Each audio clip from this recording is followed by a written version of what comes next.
You wanted a song with all the open chords? Fine. Here's all of them in one song. This is getting out of hand. Now there are two of them.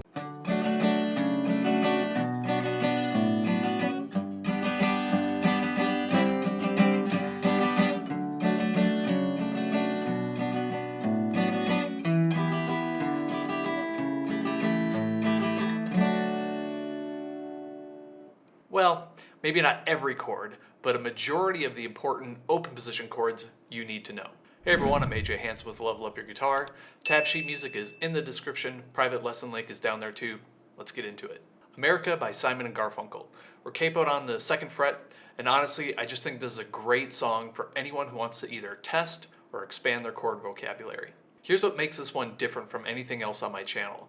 We're finally repping the 3/4 time signature.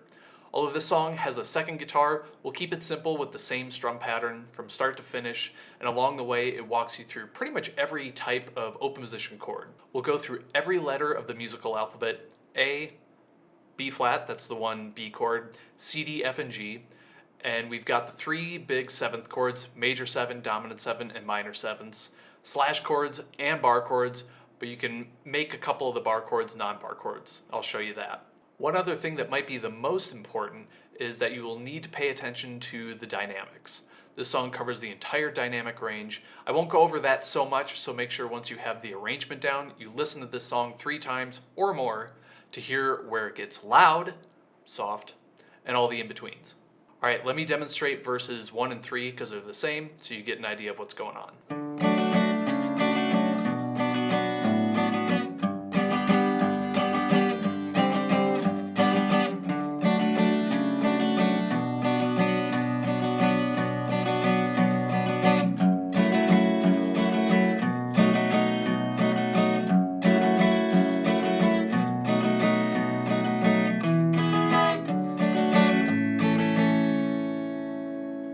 Like I said, this is pretty chunky with the amount of chords. I think we'll cover about 18 chords, so let's break them down. So in the beginning, we've got this classic C major chord. So you have the ring finger on the A string 3rd fret, middle finger on the D string 2nd fret, and index finger on the B string 2nd fret. And you'll pluck that 5th string as our root note. That's beat 1, and then you get a down up for beat 2, and then beat 3 is another quarter note down strum.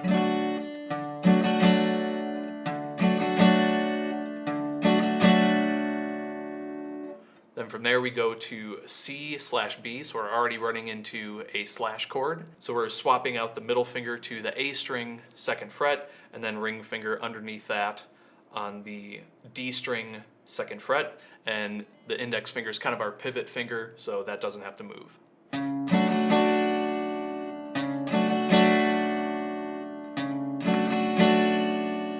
Then just take these 2 fingers and bring them down 1 string onto the D and G strings, and we've got our A minor.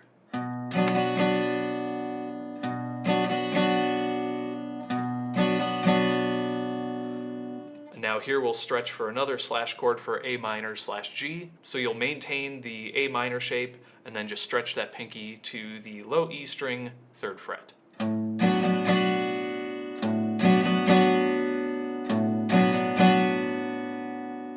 So let me demonstrate those 4 measures slowly.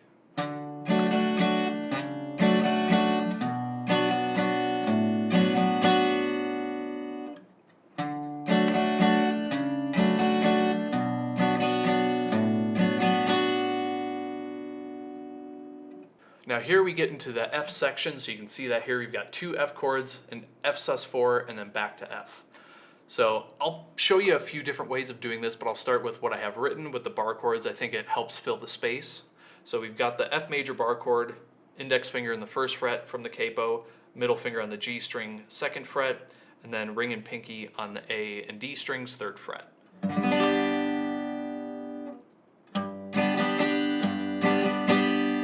So there's our first 2 measures of F. So the main way I typically do this shape coming from major to suspended with this bar chord shape is to just drop my fingers and use the ring finger to bar across the 3rd fret on the A, D, and G strings. So if you've already played an A-shape bar chord, something like this, it's basically the same shape, just everything's lifted up one set of strings. And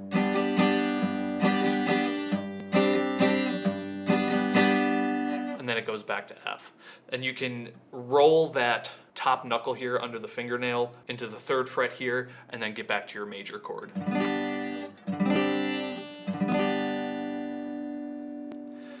So the way I would guess that Paul Simon played this, he's probably using his thumb to play something like that. I am not designed for that. If you've been to my channel before, you've probably seen my weird shaped thumbs. So I don't do very well wrapping my thumb around the top of the guitar, which is actually better technique.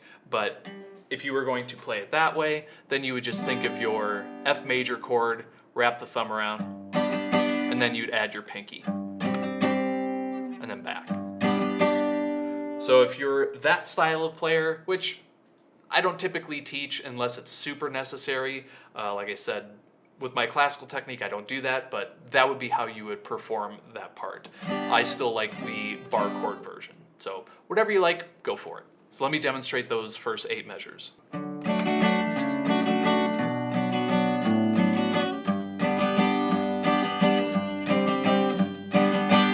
And once more, a little slower.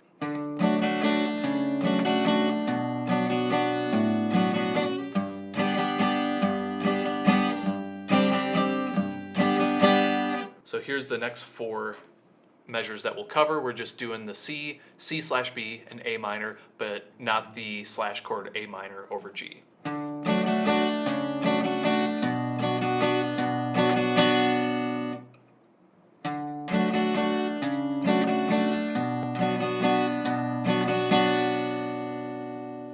And for the next 4 measures, we've got 2 bars of A minor and 2 bars of E minor 7. So we've got our first 7th chord.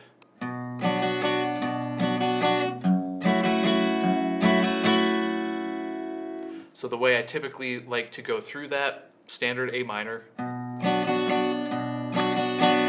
And the way I'd recommend playing the E minor 7, we've got our E minor shape, but use the index and middle on the A and D strings in the 2nd fret. And then I would recommend using the pinky so that you're less likely to mute the high E string. So pinky on the B string 3rd fret.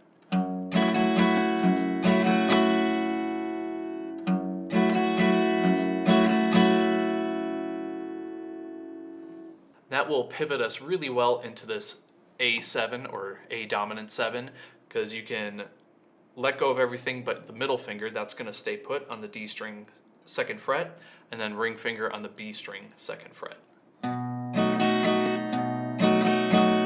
And that'll be for 2 bars there.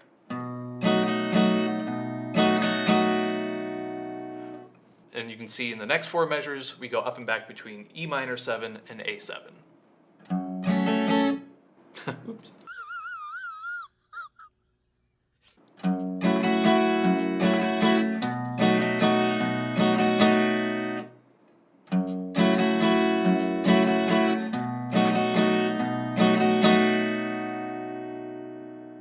And to finish the verse here, we've got this little wind down here of D major, C, and G major.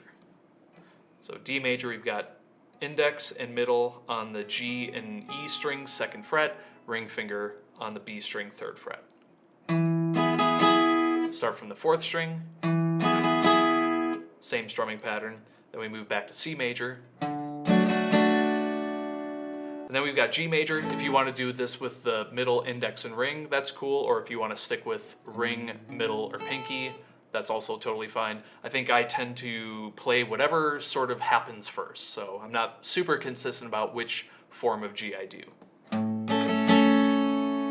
So those 3 measures we've got.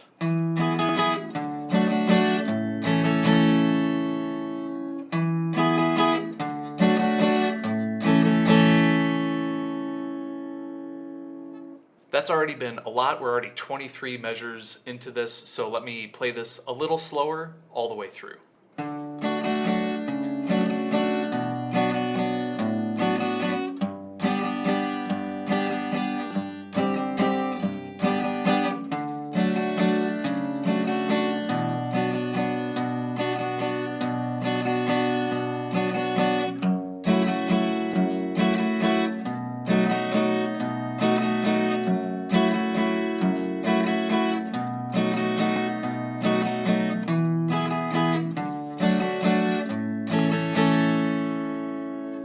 So again, there's 4 verses in the song. That's verse 1 and 3. They're identical. Now I'll show you verse 2 and 4. Most of the changes at the very end. So we'll just kind of go through this quickly and just focus on what's different.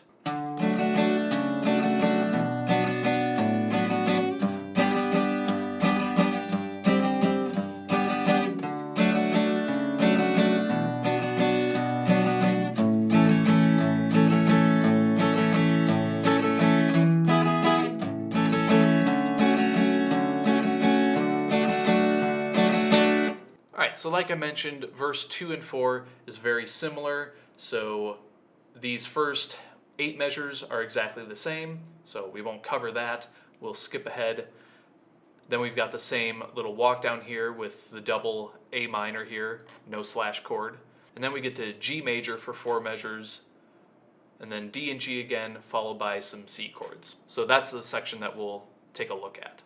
So we'll start here, we'll knock out the first 4 measures of G, and we'll add the D and G after that.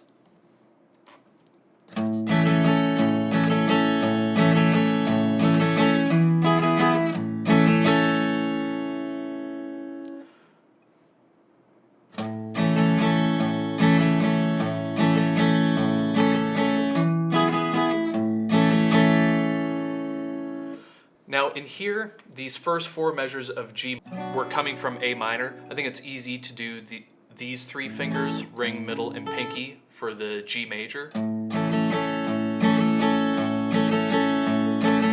Then we've got D major. Then I go to index, middle, and ring for G major. That measure there, because I think it's a little bit easier of a switch to get to this next C major 7 chord. So if you want to get good at switching between the pinky version or the ring finger on the high E string for G major, that's a good spot to kind of run through that. Then the last 4 measures here, we've got C major 7, which is just a C major chord, but you get rid of the index finger. But then we bring back the index finger for 2 measures of C major.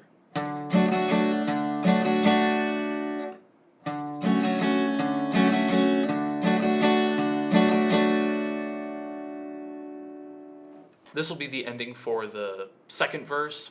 But you can see I've got a little, actually you can't see it here, but right here on this last G major chord, there's a note in the sheet music that says when you're on verse 4, this is where afterwards you won't go to D, you'll go to the outro, which we'll talk about a little later.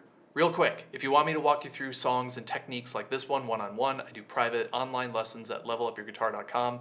Apply for a free trial lesson, links in the description. All right, now we're onto the bridge. Let me demonstrate and we'll jump into it.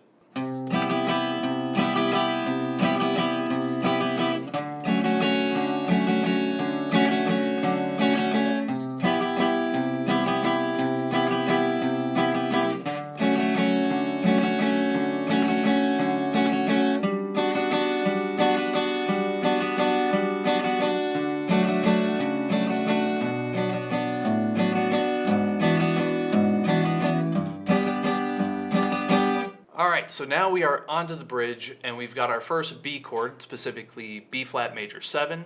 So we've got a nice borrowed chord, the flat 6 major 7 chord. So here you will bar the first fret again, but only up to the A string, first fret. And then ring finger is on the D string, 3rd fret, middle on the G string 2nd, and pinky on the B string, 3rd fret.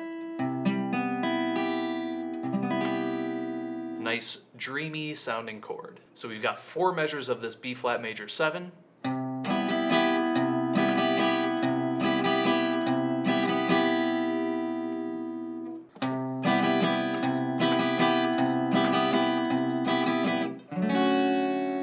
And then we go back to our C major 7. And that will also be for 4 measures.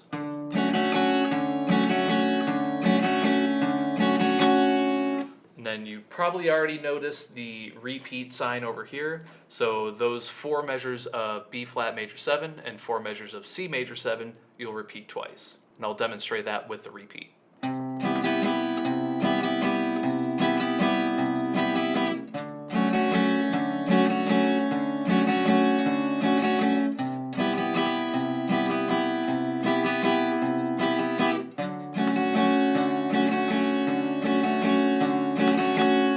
now we've got another new major 7 chord, F major 7. So this is a simple chord. The way you can think about this is your C major chord and then just make it a little bit shorter. So you'll have your ring finger on the D string 3rd fret, middle finger on the G string 2nd fret, and index finger on the B string 1st fret, and the high E string is open.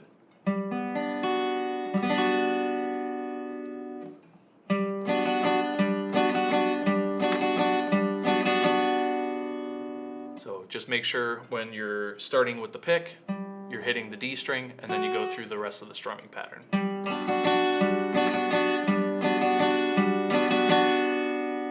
And once you're past that, you'll recognize this. We've got the same little C major walk down. So we've got C major, C/B, A minor, and then A minor/G. Same as the very beginning of the song. So I'll give you your 4 F major 7s and this part.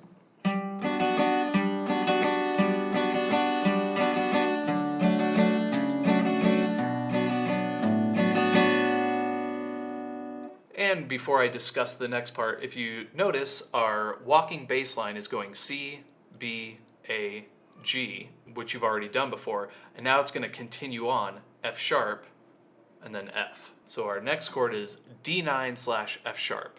So I like to explain this thinking of an A minor chord and then just change that middle finger to the low E string 2nd fret. And make sure you block that A note there. Even though it's being played here, adding that in there just makes it a little too muddy, so you do want to mute that string. And you'll do that for 2 measures. And then we're back to F major bar chord.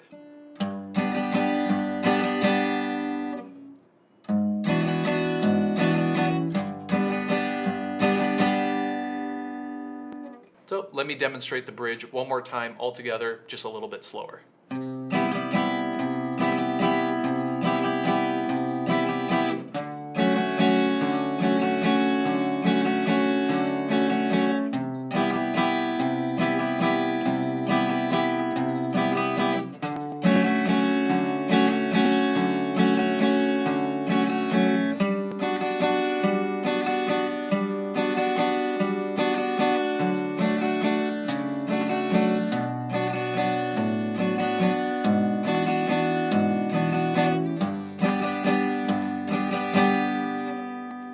All right, that covers the bridge. Now we're going to move on to the outro. I am going to go back to verse 4, where I have the note on the sheet music go to the outro, where it cuts off a little bit early. So let me show you that real quick. So we had earlier those 4 G chords in a row, and this is where you stop. You don't play this D major chord. You're actually going to, let me zoom forward to the outro. You're still going to play D major, but now it takes a different turn. And this part has D major, G major, and then C major 7. So nothing new here, and you will repeat this section 3 times. So let me demonstrate that.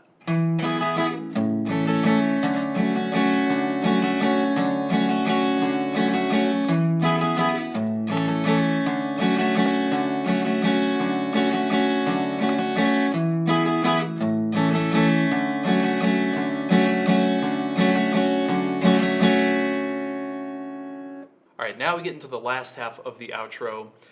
You can see it starts at the beginning again with our little C major walk down. So we'll just go through that real quick.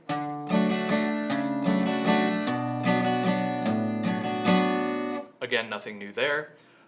But the last 4 measures, we've got finally a D minor chord, and we have a new walking bass line, or a descending bass line. We have D, C, B, and then it drops down not to A but to G so that it can repeat. And you can hopefully see the 5x there. You'll see it in the sheet music. This section is repeated 5 times as the song fades out, so you need that low G so that it can pull back to C major stronger. So let's just focus on these last 4 measures right here. Here's how to play this part. So D minor, you're probably used to playing it this way, with middle on the G string 2nd fret, index on the high E string, 1st fret, and then you might be playing it with the ring finger on the 2nd string or the B string, 3rd fret, but you'll actually want to use your pinky. And that's how I would actually recommend getting used to playing your D minor chords. It's a little bit safer of an option, even though the pinky's a weaker finger. It actually relaxes the back of your hand more. But the reason why we need it for this version is the bass note in D minor slash C, or the slash chord. So we've got D minor first with the pinky, and then we'll bring in the ring finger to the A string, 3rd fret, and part of your ring finger will block the D string now.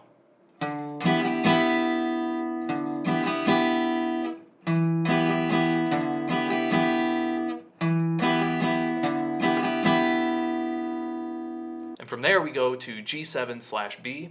So all you have to do here is peel away your ring finger and then move your middle finger from the G string 2nd fret to the A string 7th fret.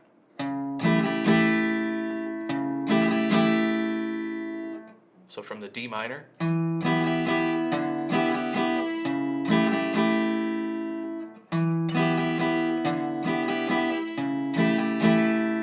and then to finish it up, we go full 4-finger G7, which you don't see all that often, and you're going to put your ring finger on the low E string, 3rd fret.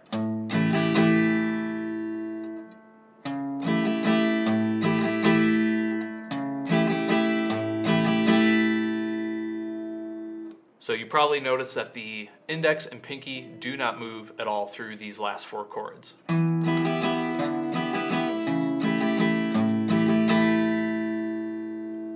So let me demonstrate this second half of the outro. It's going to repeat 5 times, like I said in the recording. I'll just do 1 or 2 repeats.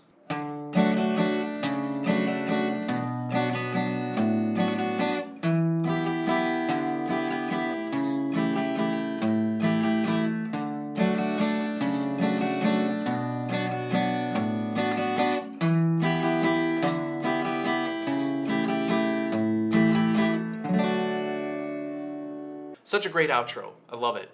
So yeah, you've got 2 different descending bass lines. That's what I think is super unique about this part. And then obviously, since the song is actually fading out, that's a mixing and mastering trick. That's one other unique way you can practice your dynamics, is try and follow that fade out. So you're starting kind of in the middle of the road.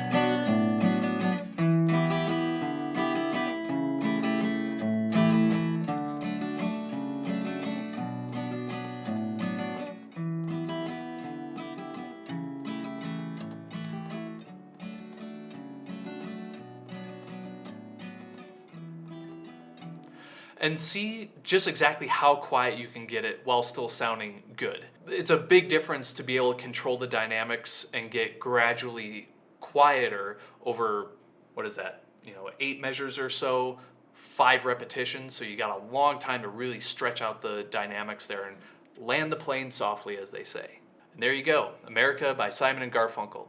If this helped you level up, hit the like button and subscribe. I drop fresh lessons every week. Sheet music is in the description. Private lesson link is down there too. Once you've got this one under your fingers, the natural next step is building real bar chord strength. So check out the bar chord playlist here. Keep playing, and I'll see you in the next lesson. What, like it's hard?